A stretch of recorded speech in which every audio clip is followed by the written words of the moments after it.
An important message from Chicagoland residents who gathered together for the second annual Orange Party for Peace held in Hyde Park. The event honors what would have been Hadiya Pendleton's 19th birthday that now marks National Gun Violence Awareness Day. Hadiya and so many others like her have lost their lives too soon to gun violence. We wear orange for Tyrone Lawson, my son, 17 years old, killed at Chicago State, January 16, 2013. I forget the date because it was unbelievable. Unbelievable may be an appropriate word to describe the drastic increase in homicides occurring in Chicago's west and south sides. According to the Chicago Tribune, in 2016 alone, more than 1,500 people were shot in Chicago. Of these 1,500, 259 were fatal. And of these 259, 66 of them happened in the month of May, making this the deadliest May since 1995. Arthur Lorigio, a criminology professor from Loyola University, claims one factor to the rise in homicide stems from gangs no longer fighting over territory, rather fighting over insults. He says in a phone interview, tweeting back and forth or posting on Facebook that has now become a communication modality for rival gang factions to communicate in an antagonistic, contentious way, in a recriminatory manner. And that has led to an escalation of conflict. In one well-known case where social media triggered violence involved gang member Jakira Barnes, who was responsible for shooting up to 20 rival gang members. In a tweet, she referenced an address and also the letters LZ, which has a variety of meanings to Chicago gangs. Later that day, she was murdered near the same address. Octavia Johnson, a DePaul senior, has experienced firsthand the acts of senseless violence. Johnson is from the Austin community but was shot last July in Englewood. These happen to be two of the most dangerous neighborhoods in Chicago. The neighborhood where I'm from, the Austin community, we're number one at that list.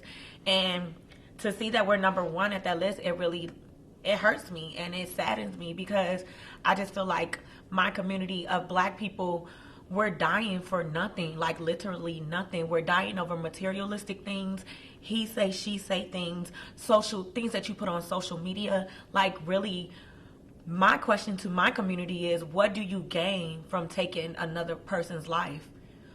And this is a question many Chicagoans are asking, yet people are taking a stand to combat the senseless killings.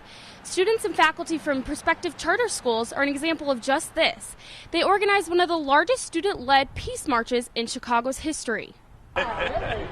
Father Michael Falager and former Bears player Richard Dent were some of the well-known faces that came out to support the Perspectives for Peace march.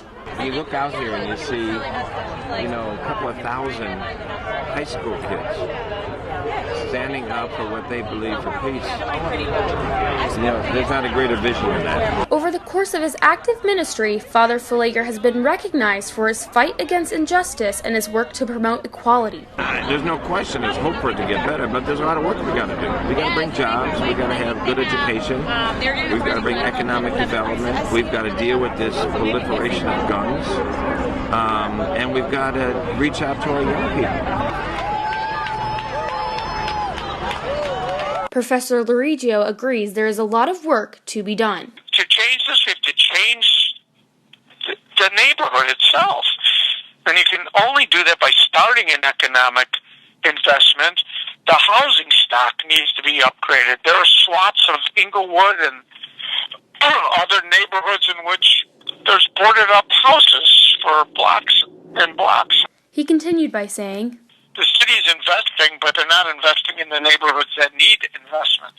These neighborhoods being Chicago's west and south sides, where 40 to 60% of residents are living below the poverty line. We've got to decide that we're going to do whatever it takes to save our children, and that means equaling the playing field on the south and the west side, like the north side and the north shore. So we've got work to do from the institution-wise, from city and from state, work to do from the churches, and work to do right in the neighborhood and the block. But if we all decide we're going to do this, it's not a matter of whether we can do it, so we have the will to do it. And it can all start by putting the guns down, for not only a better Chicago, but for a better world. What I think is so beautiful about every town that we're all wearing orange, because it doesn't matter where we come from. This is a problem that really touches everybody. We have to protect our kids. What is more precious in our life than to protect our children? For Good Day DePaul, I'm Lauren Autry.